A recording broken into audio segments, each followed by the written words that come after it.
The movie is cool. Really enjoyed it. And somehow I was rooting for Godzilla.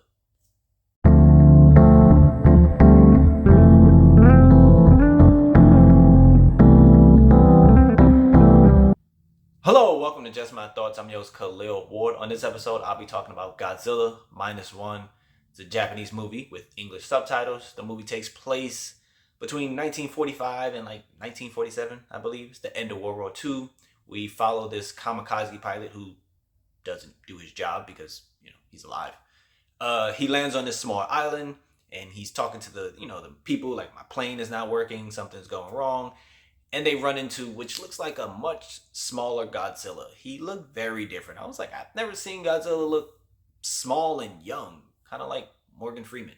But it's not a movie like the previous Godzillas where the first movie was like hiding Godzilla, like, oh, look, stuff is moving, but we might not see him. No, Godzilla comes out immediately, like the first 5 to 10 minutes of the movie, he's there. Like, oh, okay. But we follow him as he returns home, and he's trying to adjust to life. It's been devastated by the war. His family is dead. He's trying to survive, trying to find a job, and he gains like this new family over time with this young lady and this baby, and he gets a new job, and those people become his friends. And he runs into Godzilla a couple of more times, and for me watching it, it felt like Jaws, like. In Jaws, the shark just kept attacking people, and Brody was like, yo, we gotta get rid of the shark. We gotta kill it. It's messing up the beach.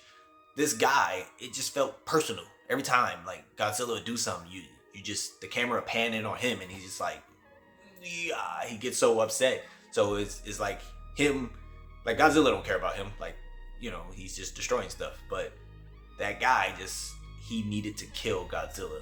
And it got to a point where the citizens come together and they're like, we have to find a way to stop him. It's not going to be the military, it's not going to be the US, it's not going to be Russia. None of them are going to come help us deal with this. We have to band together. And a lot of the people were in the war, a lot of Navy men and stuff. So they were like, we can do this. And this one guy in particular that we always follow, he's like, I'm in. He didn't really believe in the plan at first, but he was like, whatever needs to be done, I'm in to kill Godzilla. And let's talk about Godzilla. He's cool. Not gonna lie. I was rooting for him. Like, I don't know. I like Godzilla. He's just very cool. He looks smaller in weight compared to the most recent, like Godzilla versus Kong, but he's still very massive. So there's a lot of close-up of his face and his eyes as he's like looking at certain things. He was in the water a lot, and it just looked really, really cool. His roar is definitely different, and the way they use his atomic breath and they take away the sound, it's so good.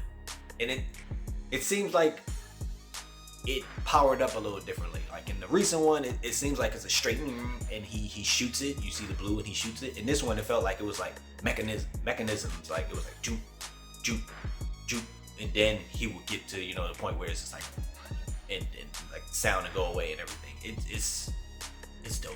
It's really dope. But don't go in there expecting to see Godzilla fight other monsters or anything. No, it's like Godzilla versus this guy, and it's dope.